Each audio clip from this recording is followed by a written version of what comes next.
This is what we've been looking for. Here we've got both these lions pretty relaxed under the bush. They focused on me. Definitely haven't gone to sleep.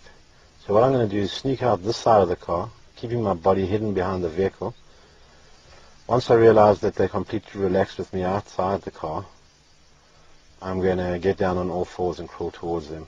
And that should create some interest. And hopefully it's not too much interest. There's no written recipe on how to approach lions on all fours. So for you folks back at home, don't try this.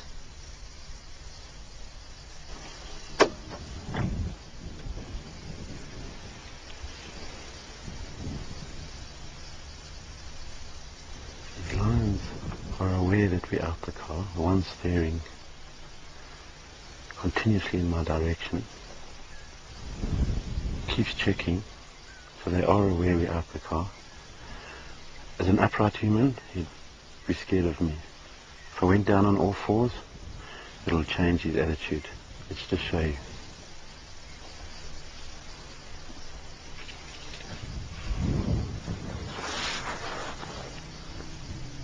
Go, let's go. Come behind me, Dan.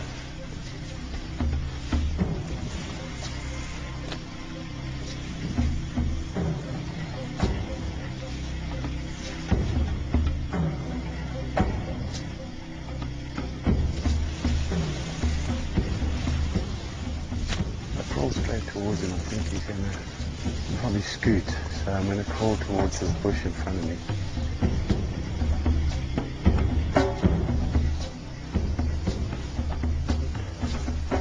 Okay, we've got the undivided attention.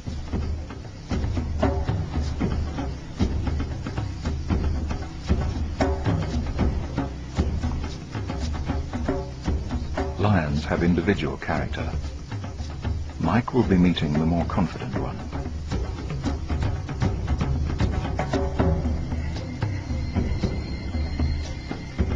Mike carries no firearm, nor does anyone else in the group.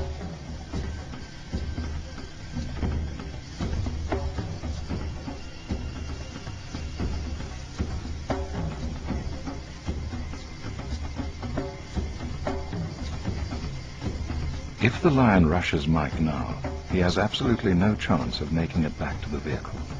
He's getting ready.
The slight lashing of the tail indicates sensitivity to a possible threat.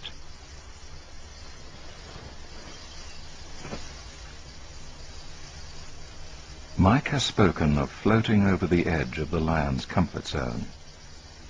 Whether he can exit safely is another matter.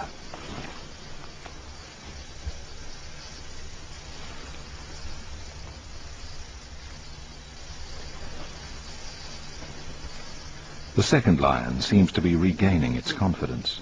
If it joins the proceedings, Mike's situation will become doubly precarious.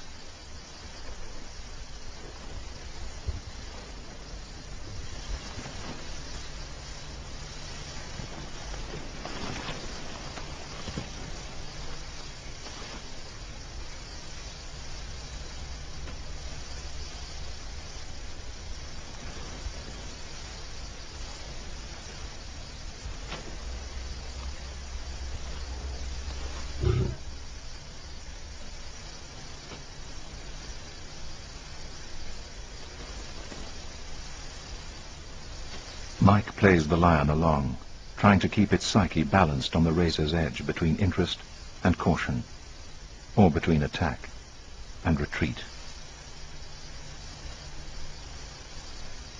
By looking away from Mike, the lion avoids a direct staring match, and at the same time shows its teeth in profile. The pose is partly defensive, partly threatening.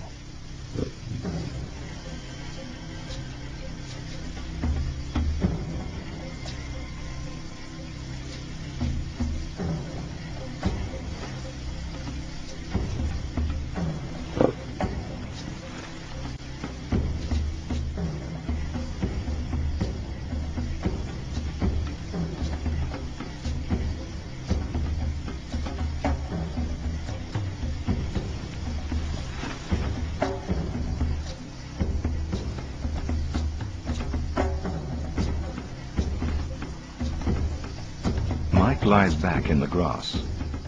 This is the least threatening, most submissive pose he can adopt. It also means that if the lion decides to attack, he will have no time to get to his feet.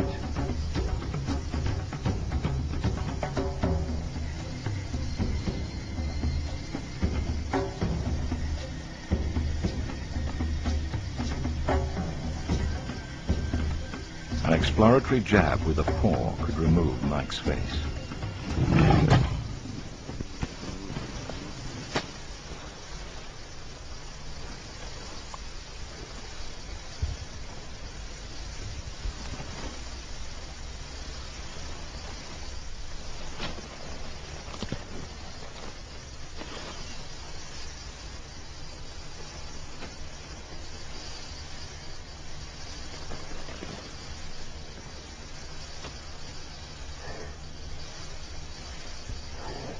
One of the things that you notice when you're really close to a lion and his mouth's open is a very black lip and his canines, which is obviously his weapons that should anything go wrong, that's what he's going to tear you apart with. So one thing that's very prominent is that black lip and the huge canine. I mean, the circumference of the bottom of that canine was about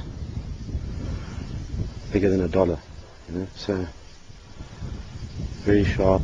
I could even see the saliva on his lips. And he got very interested in me at the end, came in very close, which probably made him a little more braver than, he was braver than I. I always backed off out of his circle so that I didn't become didn't obvious a prey. You know, if something doesn't move and he comes in and he sniffs, and he likes what he smells, he's going to give you a cuff.